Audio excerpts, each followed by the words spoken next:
What's up, everybody? I hope you're doing well. These are interesting times, I know that, and talking to you on a YouTube video and stuff like that is kind of weird a little bit, but I hope I get the information out to you. I hope that you learn something through the semester that actually helps you out, especially in your future. So thank you very much for hanging in there, doing the work that you needed to do, and just rocking things out. Appreciate every single one of you. Want to throw out a couple things. The paper dealing with civil torts. I always say civil torts. Always remember that tort is a civil affair. I always say T and tarts. T and torts. It's a civil issue. It's not a criminal issue. It's when you can be held liable for any kind of monetary dealing with, for instance, let's say for instance, I'm on the street and there's a guy and I'm trying to arrest him. And let's say he's passive resistant. So he doesn't want to be arrested, okay? And I try to go grab his arm and he pulls away. But he's not active aggression or active aggressive to me at all, okay? Maybe he just kind of moves his arm away. So the question to you would be, one, is he passive resistant or is he active resistant? Well, if he pulls away from me and tries to get away, we know that he's active resistant. Passive resistant would him be there chilling on the ground and not moving. Let's say it's an abortion clinic and he's just sitting there chilling and he's like, sir, you need to move out of the door. Or I say to him as an officer, sir, you need to move away from the door. You can't sit there. If you don't move, you'll be arrested. You give him several different opportunities to move. He doesn't move. And at that point, you go to make an arrest. Well, he's not resisting you at all or anything. As a matter of fact, he's super nice to you. So to move him at that point, what can you do? Well, I could use a pressure point on him, all right, to pick him up, to help move him up. But if I take out my pepper spray and spray him in the face, that's excessive force because I haven't reached active aggression. Active aggression where he's like, I'm going to kick your butt, and he stands up and puts his fists up and he's ready to punch me in the face. Now that's different. At that point, could I pepper spray him? Absolutely. But let's say he's just sitting there chilling. He's like, sir, I know that you got to do your job, but I'm willing to go to jail for this, and I'm going to chill here. So if he chills there and you make an arrest on him, and you put a pressure point on him to get him to stand up because he wasn't standing up for you, and at that point, put handcuffs on him, put him in your car, you should be fine. But if you're like, sir, I need you to stand up, and he's like, I'm not going to stand up. And then you're like, sir, I need you to stand up, otherwise you're going to be arrested. The owner here doesn't want you on the property anymore. You're going to be arrested for trespassing. And the guy basically says, F you, gets up, and he goes to punch you. Now you can use pepper spray on him.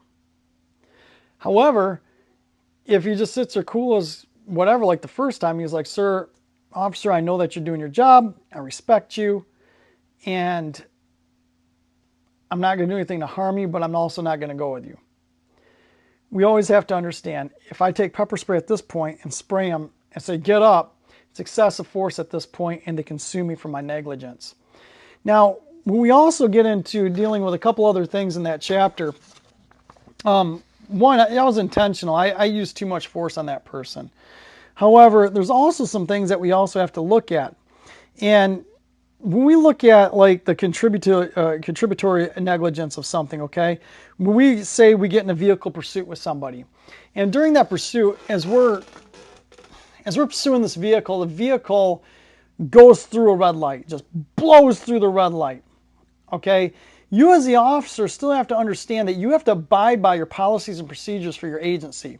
If your policies and procedures say, one, you are to call out your pursuit and tell exactly why you're stopping that car. For instance, let's say your policy says that you cannot do a vehicle pursuit on any minor offenses. Like let's say it's a taillight out and you go to stop it and the car runs and now you floor your car, woo, turn your lights and siren, now you're pursuing the car on a headlight.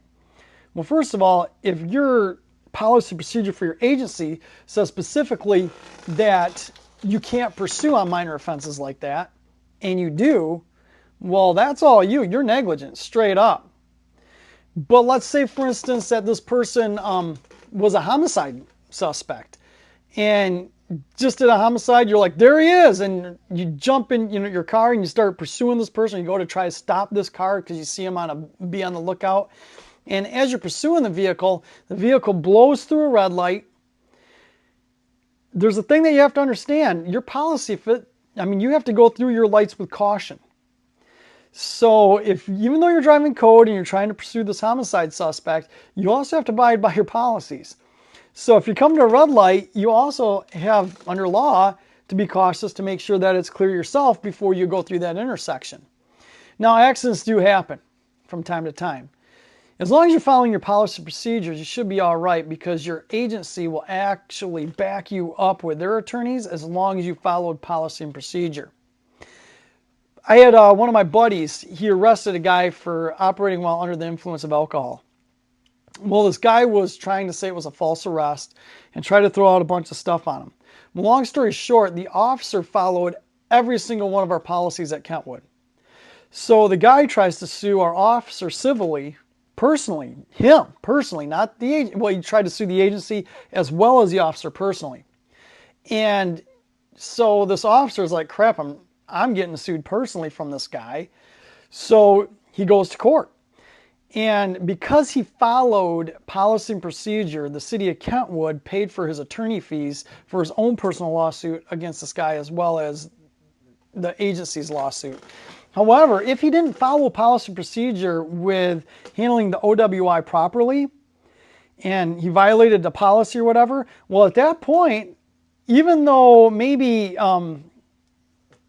whatever the circumstances might be, he has to pay for his own attorney because he didn't follow the policies and procedures of the agency. So when you start looking at negligence and stuff like that, you have to understand that. Make sure you know your policies and procedures. Kentwood, we used to be under CALEA. Then they stopped doing CALEA, but there's other agencies that do CALEA. And basically, the chiefs, they came up with this great way of writing policy procedures to make sure that your agency is protected in every way. I remember when we got hired on to Kentwood PD, before they put everything online, they gave you this huge, thick book, and they said, this is your Bible here at Kentwood PD. And they laid it down, and you're like, holy cow, how am I supposed to remember all these policies and procedures? But the cool thing was, whenever you're dealing with a situation you don't know what to do, you could go to your policy and procedures to be like, oh, I need to do this, this, and this, which was great because you had the index and everything like that, so you can look stuff up. But always, what I'm trying to just tell you is this. One, don't violate anybody's constitutional rights and get a Section 1983 lawsuit against you, okay? That is not good, all right? Don't illegally arrest somebody. Make sure that you're doing everything that you're supposed to be doing, and don't violate constitutional rights. If you need to get a warrant, get a warrant. Just don't go kicking in somebody's door because you want to, you know what I mean? And if you don't know what to do, maybe if you don't know if you have enough probable cause for arrest, seek a warrant for them, right? Get a hold of your supervisor, say, hey, listen, this is what I have. You want me to seek a warrant on this one, or do you want me to arrest them?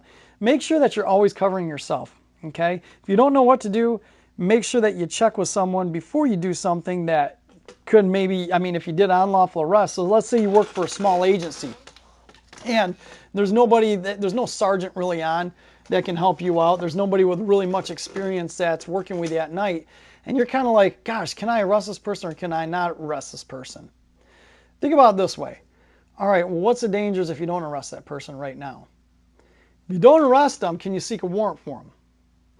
But look at all the circumstances before you make your final decision, because if you say, well, if I'm not going to arrest this person now, say it's a drunk driver, and you let that drunk driver go and they kill somebody later, and it's found out that you stopped that person prior to and could have arrested them.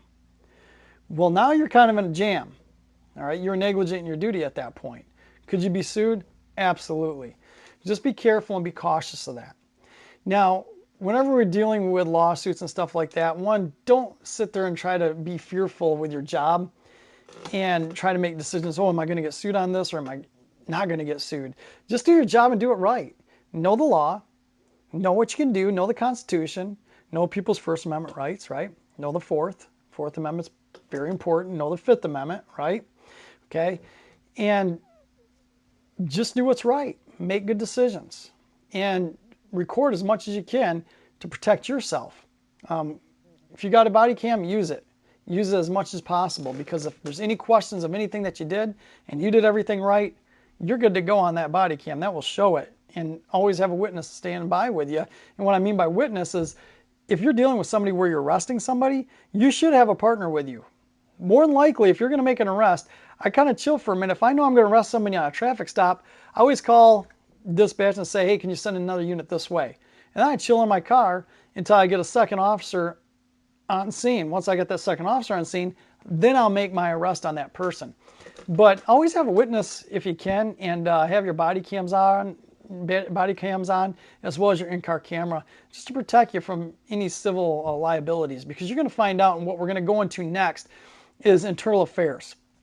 There's a lot of people who have nothing to lose. So what do they want to do? They want to complain and lie about actions that you do. Now, some may not be lies, some may be legitimate stuff. There are people who make bad decisions as officers, and we see them in the press, and it's too bad that that occurs. And we don't know all the person's circumstances in their life that they're going through at that time, but if you're using excessive force or doing an illegal arrest or planting drugs on somebody, I mean, that's just wrong. It's wrong, and you should be fired.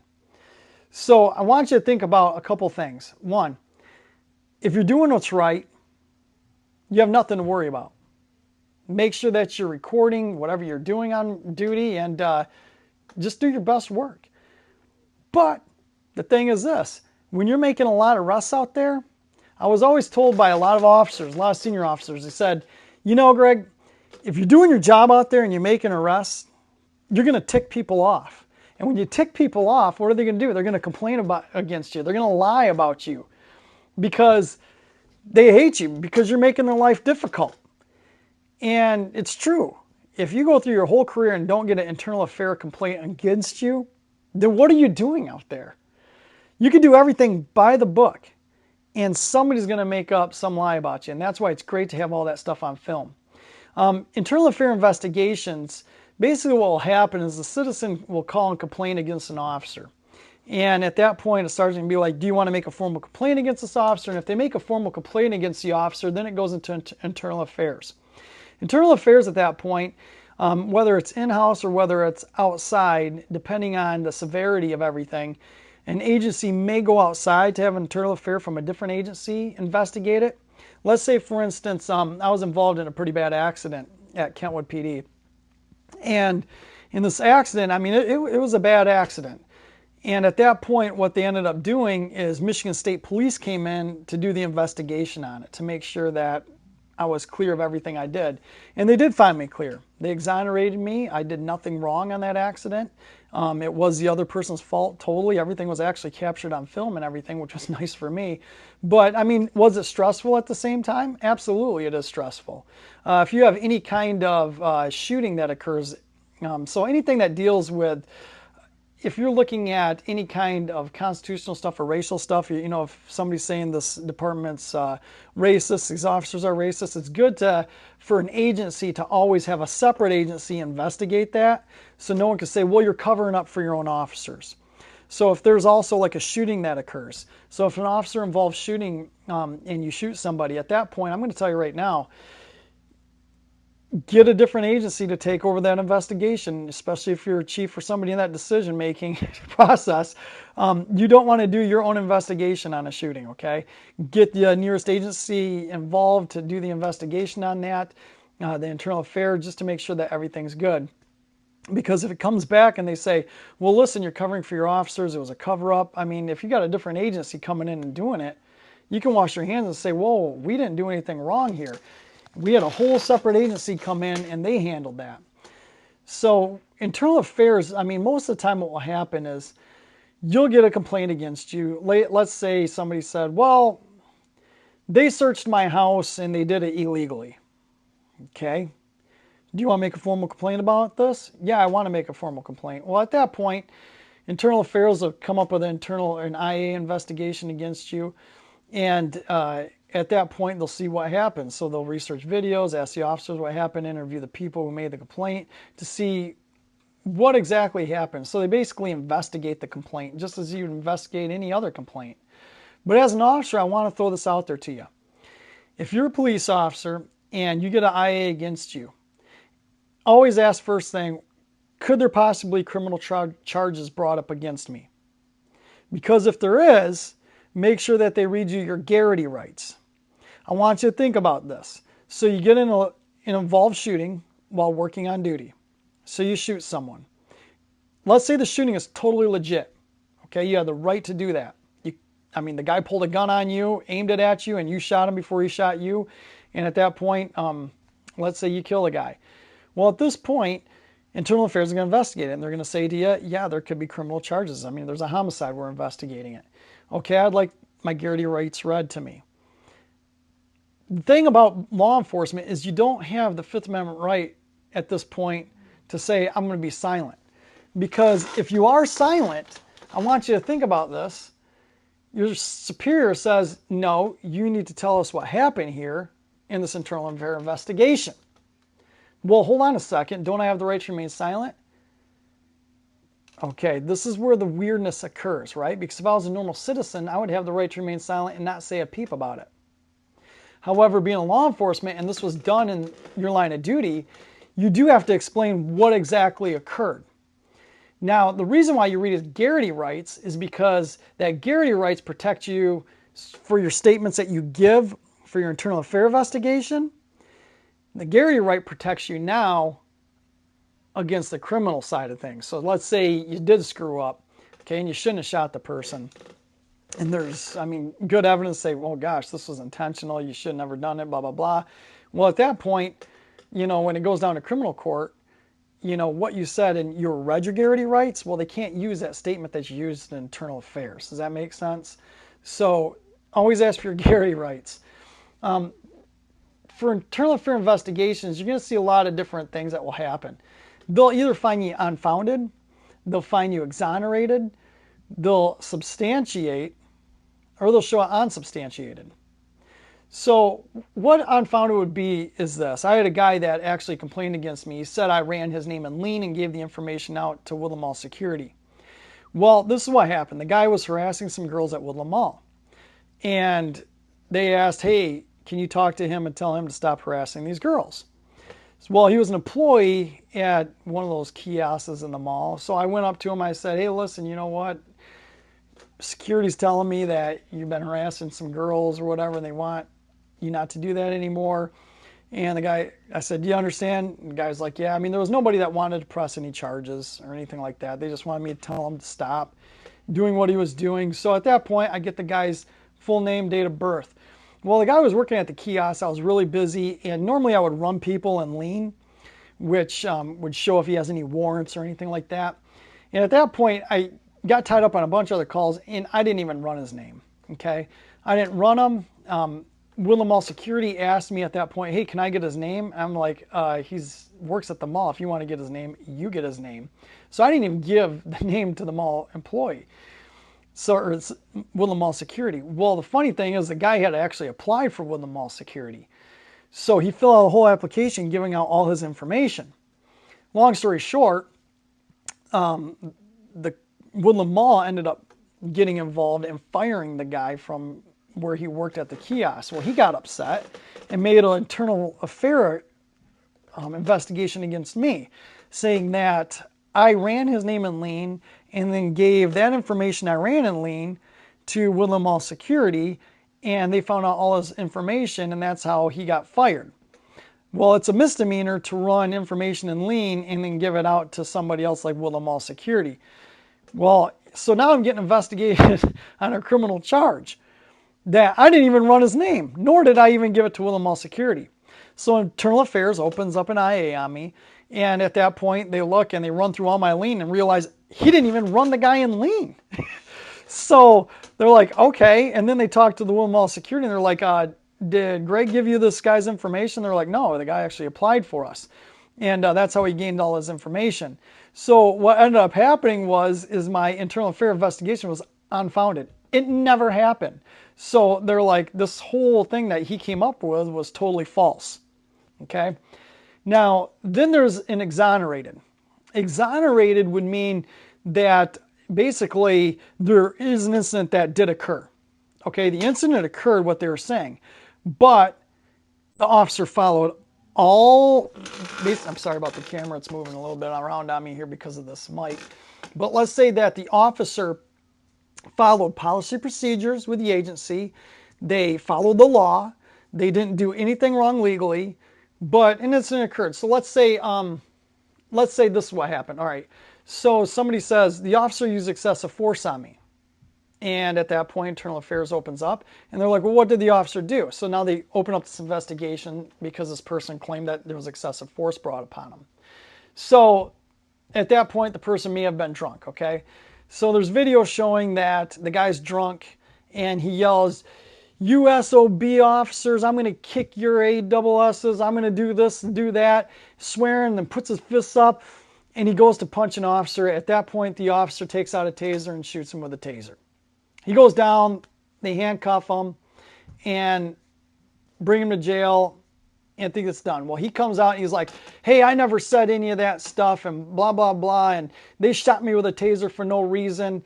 And he comes up with a formal complaint. Well, Internal Affairs opens up it, looks, and investigates it. They see the video, they see him threatening the officers, and they see the officers giving him several verbal commands. The guy lifts up his fist, goes to attack. At that point, the officers shoot the taser. Okay, there was active aggression being brought to the officer. They had the right to use a taser. Well, at that point, they're going to exonerate the officer. Yeah, you know what? The incident did occur. There was force that was put upon the subject. However, there was not excessive by any means, and the officers did everything right. So that would put an officer as exonerated, which means they did nothing wrong. Great job. So they get cleared of the IA. There's another one where it's could show an officer substantiated, and that is, hey, listen, this guy, the officer shot me with a taser, and I wasn't doing anything wrong. You know, the officer went to arrest me, and I just pulled my arm back, and all of a sudden, boom, I get shot with a taser. I wasn't even trying to hit the officer. Okay? Well, if that's the case, they show the video. The officer says, "Turn around, put your hands behind your back." And the guy's like, "Whoa, whoa, what's going on?" And the officer reaches out to grab the guy's hand, and the guy goes, "Well, hold on," and just pulls his arm away like this from the guy. "What's going on? I didn't do anything. It was so-and-so that did it." And the officer just goes, "I told you to turn around, put your hands behind your back." And they shoot him with a taser. Okay? Well, is that excessive force? Yeah, that would be excessive force.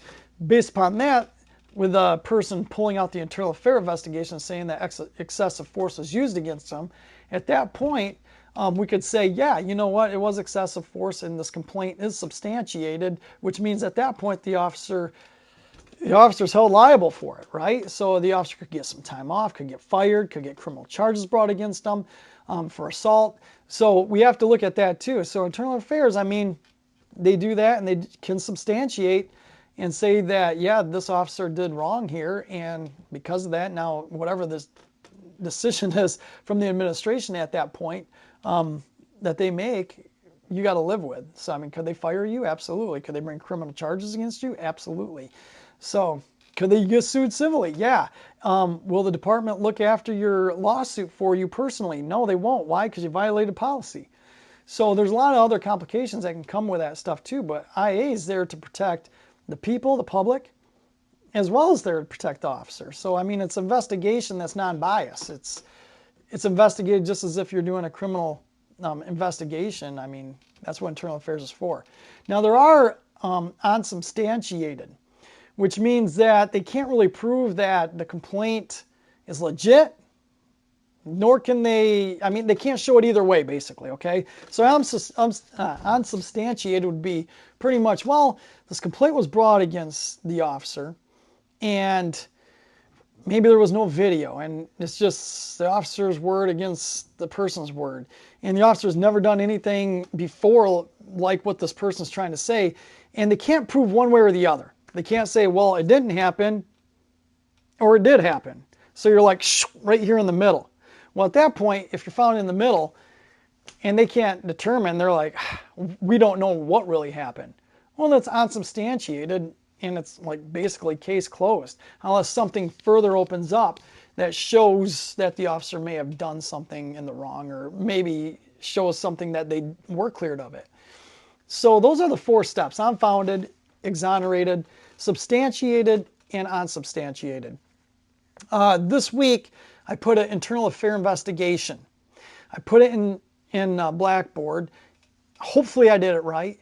It's under discussions, okay? So if you go to, it's under documents, read through the internal affair. Then go to the discussion board and post what you think. But then look at some other people's posts and how they would deal with this scenario that I posted in it. I mean, does this happen? Absolutely it happens. But a couple things I want you to think about during this internal affair thing. One, the union. If for some reason the chief says, yeah, you know what, let's fire this person, can the union grieve that? Can they file a grievance against the chief of police and the agency with that decision to get that officer's job back? Could it happen? Absolutely it could happen. But whatever decision you have to make as a chief, you got to understand a few different things. One, legality. Can you do it? Can you fire the person? Two, remember you're under the mayor and city council or city manager, depending on what kind of government that you sit under. Okay? Do they want you to keep the officer on? If it hits the news, should you fire him? Should you keep him? I don't know. Think about a lot of things here. But then also think about the union, the police officers union. If you sit there and say, yeah, I'm going to fire this person, and we're going to do this and that, I want you to think big picture. Now, is the union going to come against you? Well, the officer try to come against you too and file a lawsuit against the city. So all the decisions that you make, when we talk about the higher you get up in the chain, the less discretion you have, it's true, you got to make more difficult decisions. So have fun with this internal affair investigation. You don't have to write some long out 5-page discussion, okay? Just use common sense, be professional in what you write, and just back up why you think you would make this decision and why. All right? I mean, if you put somebody on administrative leave where they're not working, are you going to pay them? Are you not going to pay them? What's your reasoning behind that? Because if you don't pay them and the person says, well, hold on, you should have paid me during this administrative leave. It was your investigation. I'm grieving that to get my payback. Could they file a grievance with the union and at that point take you to court to try to get the money back for the officer? Absolutely. So you got to look at a lot of different circumstances. It's not just fire them, let's go on with it. Just look at big picture when you're coming up with your decision as chief of police during this internal affair of what you would do with this scenario. The test. So let me know, send me an email if you have any issues on the final date for the test. I posted it under announcements, the date and the times that'll be open. I figure if I open it like 9 to 9 at that point, if you're having issues with your computer or something like that, at least you can get it figured out prior to that date. As well as this test, I'm gonna let you know there's a lot of scenario-based stuff in there, and this is kind of real life. I mean, because there's gonna be a lot of decisions that you have to make that you're gonna be like, okay, this is a scenario, can I arrest, can I not arrest? And you're gonna start looking up stuff to see whether you can or you can't. So the next video that I do, I'm gonna post 2 videos. This one was just kind of review whatever, but this next video that I will post will be for the test only, okay? And it's kind of a review of what we're kind of talked about throughout this whole semester. So, hey, keep up the good work. Make sure that you turn in your last chapter review if you hadn't. I'm going to be posting all the grades here in the next week or two. So, I mean, we're done. 2 weeks, we're out. So congratulations with the semester. Those seniors who are graduating, rock on, find a job. And everybody, was privileged meeting all of you and being your instructor over this semester. So I will post in one more video, and y'all have a great day. We'll catch you later. See y'all.